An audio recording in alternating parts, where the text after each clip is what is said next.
오늘 저에게 주신 하나님의 말씀 사무엘하 4장 1절로 12절까지 말씀입니다. 다 같이 합독하겠습니다. 사울의 아들 이스보셋은 아브넬이 헤브론에서 죽었다 함을 듣고 손에 맥이 풀렸고 온 이스라엘이 놀라니라. 사울의 아들 이스보셋에게 군 지휘관 두 사람이 있으니 한 사람의 이름은 바하나요 한 사람의 이름은 레갑이라. 베냐민 족속 브에롯 사람 림몬의 아들들이더라. 브에롯도 베냐민 지파에 속하였으니 일찍이 브에롯 사람들이 깃다임으로 도망하여 오늘까지 거기에 우거함이더라. 사울의 아들 요나단에게 다리 저는 아들 하나가 있었으니 이름은 무비보셋이라. 전에 사울과 요나단이 죽은 소식이 이스라엘에서 올 때에 그의 나이가 5살이었는데 그 유모가 안고 도망할 때 급히 도망하다가 아이가 떨어져 절게 되었더라. 브에롯 사람 림몬의 아들 레갑과 바하나가 길을 떠나 볕이 쬐을 때쯤에 이스보셋의 집에 이르니 마침 그가 침상에서 낮잠을 자는지라. 레갑과 그의 형제 바하나가 밀을 가지러 온 채하고 집 가운데로 들어가서 그의 배를 찌르고 도망하였더라. 그들이 집에 들어가니 이스보셋이 침실에서 침상 위에 누워 있는지라. 그를 쳐 죽이고 목을 베어 그의 머리를 가지고 밤새도록 아라바 길로가 헤브론에 이르러 다윗 왕에게 이스보셋의 머리를 들이며 아뢰되 왕의 생명을 해하려 하던 원수 사울의 아들 이스보셋의 머리가 여기 있나이다. 여호와께서 오늘 우리 주 되신 왕의 원수를 사울과 그의 자손에게 갚으셨나이다 하니 다윗이 브에롯 사람 림몬의 아들 레갑과 그의 형제 바하나에게 대답하여 그들에게 이르되 내 생명을 여러 환난 가운데서 건지신 여호와께서 살아계심을 두고 맹세하노니 전에 사람이 내게 알리기를 보라 사울이 죽었다 하며 그가 좋은 소식을 전하는 줄로 생각하였어도 내가 그를 잡아 시글락에서 죽여서 그것을 그 소식을 전한 갚음으로 삼았거든. 하물며 악인이 의인을 그의 집 침상 위에서 죽인 것이겠느냐.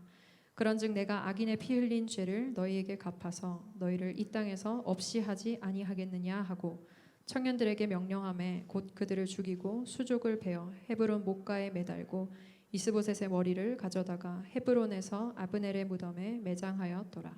아멘. 아멘. 네, 오늘은 이스보셋의 죽음, 그 사건들이 어떻게 됐고 그것이 결국에 이스라엘에 어떤 영향을 미쳤는가 하는 것들을 살펴보면서 이 안에 숨어 있는 하나님의 뜻을 함께 묵상하고자 합니다. 볼륨을 조금만 올려주세요. 아브넬이 죽은 뒤에 군 지휘관이 된 사람은 오늘 소개되고 있는 바하나와 레갑이라고 하는 사람입니다. 이 두 사람은 형제죠. 림몬이라고 하는 사람의 아들들이고요. 보통은 이제 큰 아들이 이름이 앞에 나오고 둘째 아들의 이름이 이제 뒤에 나오고 그래서 앞에 나온 바하나가 형, 뒤에 나온 레갑이 아우 이렇게 보는데 또 뒤에 가면 레갑과 바하나 이렇게 나오니까 두 형제가 분명히 바하나가 형인 것 같은데 레갑이 형 못지않은 용사였나 봐요. 그래서 뒤집어서 말하기도 하는 것입니다. 어쨌든 이 두 형제가 걸출한 용사였고 그래서 아브넬이 죽고 나서 빈 군 지휘관의 자리를 그 두 형제가 물려받게 됩니다. 이렇게 레갑과 바하나라고 하는 사람을 소개하고 또 한 사람을 소개해요. 성경은 무비보셋이라고 하는 사람이죠. 요나단의 아들입니다. 5살 때 유모가 안고 급히 도망을 가다가 그만 이 아이를 떨어뜨려서 다리가 부러졌어요. 지금은 다리 부러진 거 잘 고칠 수 있고 이렇게 다리 저는 사람이 안 되게 만들 수 있는데 고대에는 딱히 정형 외과술이 없었기 때문에 이 아이는 그만 부러진 채로 다리뼈가 굳었나 봅니다. 그래서 평생을 절름발이로 살게 됐습니다. 나중에 또 무비보셋의 이야기가 나오기 때문에 오늘 사무엘하 4장에서는 간단하게 왜 다리를 절게 되었는지 그리고 이스보셋이 죽고 난 뒤에 왜 요나단의 아들인 무비보셋이 그 후임자로서 왕 위에 오를 사람으로 거론되지 않았는지 등등을 그가 다리를 절게 되었다라고 하는 사실로 은유적으로 표현하고 있는 것이죠. 그래서 이렇게 됐구나. 그러고 보니 사울의 집안에 왕이 될 만한 사람이 없네라고 하는 생각이 우리 이 전체적인 성경의 내용을 읽으면서 드는 생각이 됩니다. 마지막으로 한 사람을 더 이제 언급하게 되는데요. 이 사람은 이스보셋이라고 하는 사람입니다. 이스보셋은요, 오늘 처음 소개되는 사람은 아니지만 오늘 4장 1절에서는 그를 어떻게 표현하느냐 하면 아브넬이 죽은 뒤에 그가 의지할 데가 없어서 손에 맥이 풀렸다 이렇게 표현하고 있고, 손에 맥이 풀려서 그가 그 다음 행동으로 소개되고 있는 그의 삶의 한 부분은 뭐냐면 침상에 누워서 낮잠을 자는 모습이 묘사가 되어 있어요. 그리고 그 순간이 그의 인생의 마지막 장면이었죠. 죽임을 당하고 그는 레갑과 바나의 손에 잘린 머리가 들려져서 다윗에게 가고 맙니다. 참 안타까운 일이 아닐 수 없습니다. 우리는 성경의 모든 인물들이 다 훌륭하기를 바라는 마음이에요. 그런데 성경에는 각종 다양한 인물들을 우리에게 소개합니다. 어떤 사람은 안타까운 죽음을, 어떤 사람은 자신에게 걸맞지 못한 신분과 지위를 누리다가 불행한 인생 결말을 맞게 되기도 하고, 욕심을 부리다가 파멸에 빠지기도 하고 등등 여러 가지 인물들을 우리에게 소개하고 있습니다. 이런 인물들의 삶을 우리가 살펴보면서 내가 내 인생을 어떻게 살 것인가, 우리는 아직 진행 중이니까요. 성경의 인물들은 이제 마침표가 찍혀진 인물들 아닙니까? 마침표가 찍혀진 인물이지만 마치 진행형인 것처럼 성경이 설명하고 있으니까 그 과정들을 쭉 살펴보면서 나는 어떤 인생을 살아야 하나님 뜻에 합당한 인생을 사는 걸까라고 하는 질문에 우리 스스로 한번 답을 해보게 되는 것입니다. 여기서 가장 안타까운 사람은 이스보셋입니다. 존재감이 없는 왕이죠. 왕이라고 하는 타이틀도 있고 권위도 있고 거기에 걸맞는 신분과 왕족이라고 하는 정통성도 있는데 그는 존재감이 없습니다. 그는 있어도 그만 없어도 그만인 왕이었기 때문에 있을 때도 그에게 무슨 큰 권한이 있었던 것이 아니고 죽은 후에도 별다른 영향이 없어요. 아브넬이 죽었을 때와는 정말 다르죠. 이렇게 존재감이 없는 까닭은 그가 왕으로서 나라를 잘 다스려 보겠다라고 하는 어떤 의지가 이스보셋에게는 보여지지 않는다는 것입니다. 나는 왕으로서 한번 내가 원하는 나라를 만들어 보겠다라고 하는 어떤 인간적인 지혜나 용기 같은 것도 그에게 없습니다. 안타까운 것은 이 이스보셋이라고 하는 사람은 왕으로서 어떻게 처신해야 할지를 배우지 못했고 왕으로서 나라를 다스릴 수 있는 성품과 능력과 지혜를 훈련받지도 못했고 그에게는 멘토도 없었고 나는 왕이다라고 하는 자기 정체성마저 부족했기 때문에 그는 왕위에 올랐지만 존재감이 없었던 것입니다. 그러니까 우리는 우리 인생을 살아갈 때 정말 중요한 점이 뭐냐면 내가 어떤 위치에 가느냐가 중요하지 않아요. 여러분, 우리 인생에서는 항상 우리가 추구하는 것이 어떤 위치입니다. 우리는 리더가 되기를 원하고 직장에서건 우리가 어디에서건 높이 올라가기를 소망해요. 그래서 이것을 우리 어떤 사람은 상승 욕구다 이렇게 표현하기도 하더라고요. 우리 높이 올라가기를 원해요. 여러분 모두 다 우리 이 사람 사는 세상에서 높은 곳에 계시기를 축복합니다. 여러분 모두 지도자가 되시길 바라요. 근데 어떤 위치에 이르느냐라고 하는 것보다 더 중요한 것은 그 위치에 합당한 능력과 자기 정체성을 갖추었느냐라고 하는 것이 더 중요하다는 것이죠. 자기의 능력과 자기 정체성에 걸맞지 못한 위치에 있게 되면 그 자체가 고통이고 괴로움이라는 사실을 이스보셋을 통해서 보게 됩니다.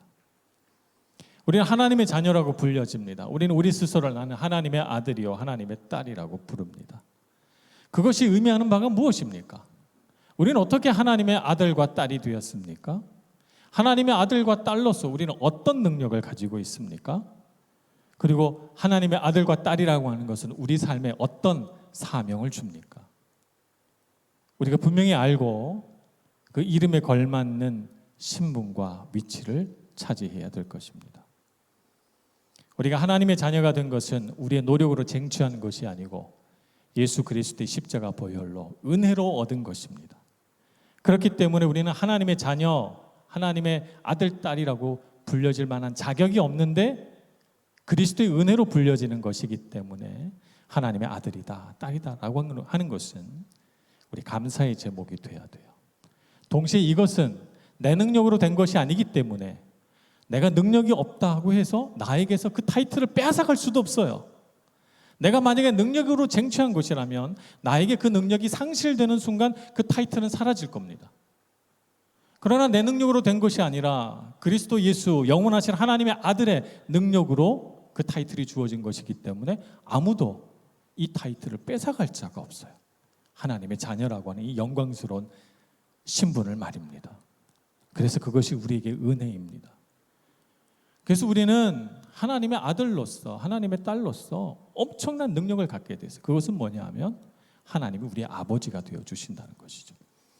아버지 되신 하나님께서 우리를 사랑하시고 우리에게 매우 관심이 많으시고 우리 인생에 대하여 하나님의 은혜와 자비를 베푸신다는 것이죠.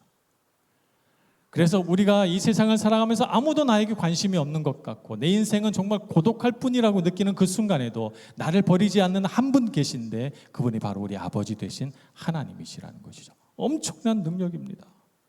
그분이 나를 도우시고 내 인생을 인도해 가시죠. 그래서 우리에게 주신 사명이 뭡니까? 하나님의 아들답게 살자. 하나님의 딸답게 모시는 인생을 살자. 아들아, 딸아, 내가 너와 함께한다. 이것이 하나님이 우리에게 주신 은혜입니다. 이것을 여러분 명심하고 살아가시길 축복합니다. 단지 멋있으라고 우리에게 하나님의 아들, 하나님의 딸이라고 하는 그런 이름을 주신 것이 아닙니다.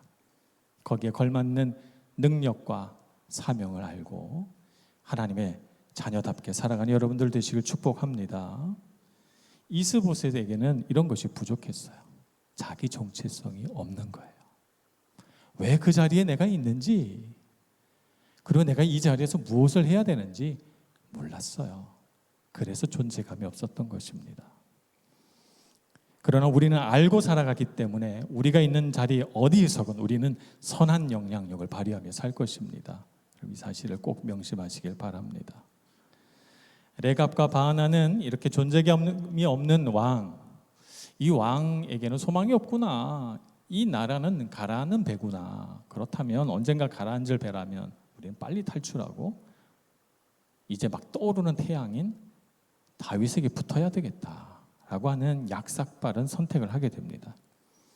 그래서 그들의 주인인 이스보셋을 암살하고 다윗의 편에 얼른 갑니다. 그들이 생각할 때 다윗은 대단히 야망이 있는 사람이다. 이렇게 생각이 들었고 또 자기들은 군인이니까 늘 적과 아군 이렇게 구분하지 않습니까? 다윗도 그럴 거다. 그러니까 다윗에게 있어서 이스보셋은 적이다. 적의 수장의 머리를 베어서 갖고 가면 다윗이 얼마나 기뻐할까? 흑백 논리로 생각하는 거예요. 흑백 논리가 얼마나 위험한지는 제가 전에 말씀을 드렸습니다. 적이 아니면 아군. 이렇게 이분법적으로 생각하는 사람은 하나님의 뜻에 대하여 깨닫지 못하게 되고 하나님이 이 세상을 빨주노초 파남보 여러 가지 색으로 만들어 놓으신 것을 검은색이냐 흰색이냐 이렇게만 구분하는 사람이기 때문에 이런 사람의 관점에 빠지게 되면 우리는 대단히 어리석은 선택을 하게 된다 말씀을 드렸습니다. 다윗은 그런 사람이 아니에요. 다윗은 하나님의 관점으로 보기를 애쓰는 사람이고 그래서 하나님의 관점 안에서 이 세상의 아름다운 모습 빨주노초 파남보를 다 보는 사람이에요. 그런데 이 두 사람은 레갑과 바하나는 자기네들이 이분법적으로 사고하니까 다윗도 그럴 거라고 생각해요. 그래서 이스보셋의 머리를 들고 다윗을 찾아가서 당신의 원수인 사울의 아들 이스보셋의 머리를 가지고 왔습니다. 우리에게 상을 주소서 이렇게 말하는 거죠. 정말 다윗을 모르는 사람들입니다.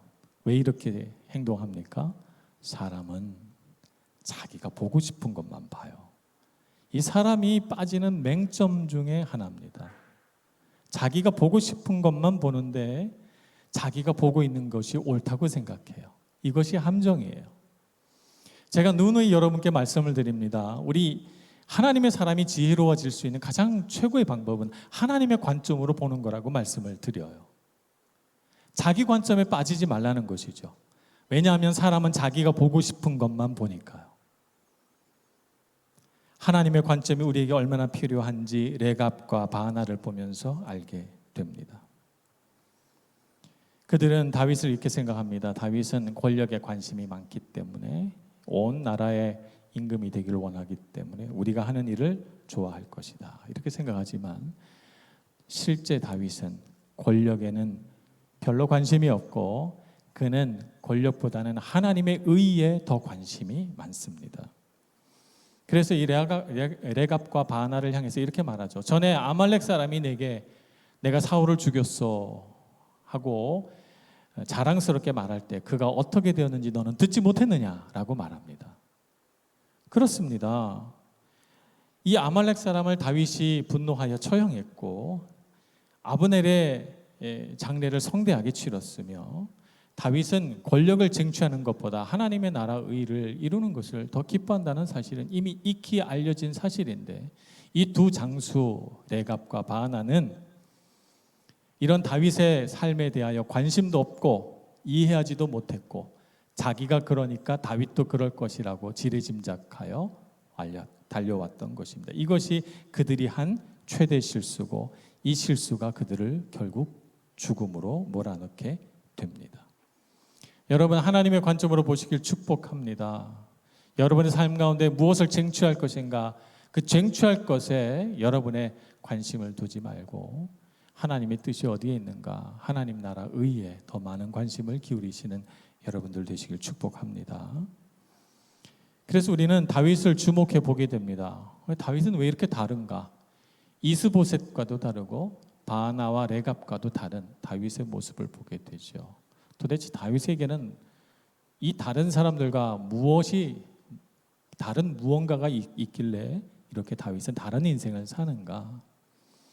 두 가지로 요약해 볼 수가 있습니다. 하나는 하나님의 주권에 순복하는 사람이기 때문에 그렇습니다. 하나님의 주권, 하나님의 섭리에 대하여 다윗처럼 많은 관심이 있는 사람은 없을 것 같아요.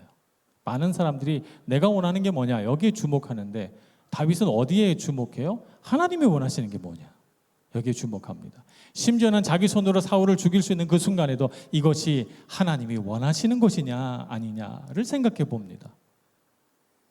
그래서 우리는 인생의 순간마다 이것이 내 욕심인가 하나님의 뜻인가 생각해 보아야 합니다. 다윗은 하나님의 섭리에 순종하는 사람이기 때문에 안 되는 걸 막 되게 하려고 하지 않아요. 모든 것이 하나님의 순리대로 흘러가기를 바라죠. 그래서 조급하지 않습니다. 인내하고 기다리며 그 모든 과정들을 지나갈 때 하나님의 영광 받으시기를 소망합니다. 이 모든 과정을 통해서 하나님이 영광 받으소서. 내 인내를 통해서도 영광 받으시고, 내가 포기하는 것을 통해서도 하나님 영광 받으시고, 내가 받는 이 불의한 공격과 모멸과 수치 가운데서도 하나님의 이름이 높아지시기를 그는 소망하며 살아갔던 것이죠. 그래서 하나님이 다윗을 어떻게 해주십니까? 하나님께 영광 돌리고자 끊임없이 애쓰고 하나님의 섭리와 그분의 주권을 존중했기 때문에 하나님은 다윗을 들어 높은 곳에 세우십니다. 이런 사람이 왕이 돼야지 하나님의 마음입니다. 여러분, 하나님을 높이시는 인생을 살길 축복합니다. 하나님을 높이시면 하나님은 여러분을 높여주실 것입니다. 여러분의 인생에 하나님의 영광이 드러나도록 말입니다. 그러니 우리가 고통받는 그 순간에도 하나님께 영광, 우리가 슬픔과 좌절 가운데 있을 때도 하나님께 영광, 오직 하나님의 이름을 위하여 살아가는 여러분들 되시길 축복합니다. 다윗에게 나타나는 또 두 번째 특징은 뭐냐 하면 죄에 대하여 대단히 민감하다는 것입니다. 다윗은 죄에 대하여 민감한 사람입니다. 무엇이 잘못이고 무엇이 하나님이 기뻐하시지 않는 것인가 라는 것을 그는 잘 알았기 때문에 하나님 뜻에 어긋난 일을 보면 그는 마음이 불편해지고 싫어집니다. 죄를 미워합니다. 그런데 이런 다윗이 자기 만족에 빠지고 죄의 민감성이 흐트러질 때 그의 삶에 범죄가 일어나죠. 그죠? 밧세바 사건 말입니다. 그는 이스보셋처럼 대낮에 침상에 누워 낮잠을 자고 저녁 해질 때쯤 일어나서 궁정을 거닐다가 여인을 보고 탐욕에 빠집니다. 죄에 대한 민감성, 다윗의 특징인데 이 민감성이 사라지면 그렇게 된다는 것이죠. 그래서 우리는 하나님의 사람으로서 이 세상을 살아갈 때 죄에 대하여 민감해야 됩니다. 그래서 세상 사람들도 다 하니까 나도 해도 괜찮지 않을까라고 하는 유혹에 빠지지 마시길 바랍니다. 다른 사람들은 다 해도 나는 하나님 앞에서 부끄럽지 않게 살아야지라고 여러분이 결정할 때 하나님이 영광 받으시고 하나님이 기뻐하십니다. 그래서 우리 청년의 시절부터 우리가 죄에 대하여 민감한 사람이 되어서 다윗과 같이 그렇게 살아갈 때 하나님께서 우리에게 복 주십니다. 그리고 레갑과 바나처럼 이스보셋처럼 불의한 일에 휩쓸려 엉뚱한 결과를 맞지 않게 되는 것이죠. 다윗은 그러한 죄에 대한 민감성, 하나님의 섭리에 대한 순종 이것이 있었기 때문에 그의 인생은 점점 더 잘 되게 됩니다. 다윗이 왕이 되기까지 얼마나 많은 위협이 있고 방해가 있었어요. 그죠? 아브넬을 평화 협정을 맺자고 한 아브넬을 암살하고 이 아브넬을 죽인 자가 다윗이 아니냐 의심받을 수 있고 또 이스보셋을 죽여서 이렇게 머리를 가져왔으니 북이스라엘 11지파가 다 마음이 돌아설 수도 있는데 이 수많은 위기가 있잖아요. 근데 이 위기를 잘 이겨내요.